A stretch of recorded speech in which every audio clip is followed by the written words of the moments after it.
মতো।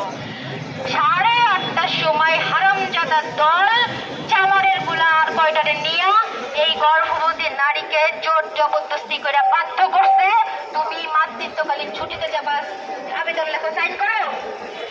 এইটা কোন লেভেলের নৃশংসতা?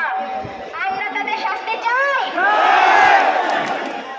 তারপরে আজকে আমি সব বলবো, সব। আজকে যদি আমার বুকে বুলেট মারে, আমার একটা বাচ্চা আছে, সেই বাচ্চা আমি ছাড়া খাইতে পারে না, সেই বাচ্চা আমি ছাড়া টয়লেটে যেতে পারে না। আমার বাচ্চাটা স্পেশাল চাইল্ড। আমি যদি আজকে তারপরে মইরা যাই, আমার কোনো দুঃখ নাই,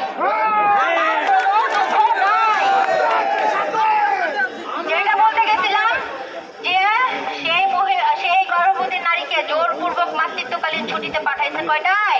রাত 8:30টায়।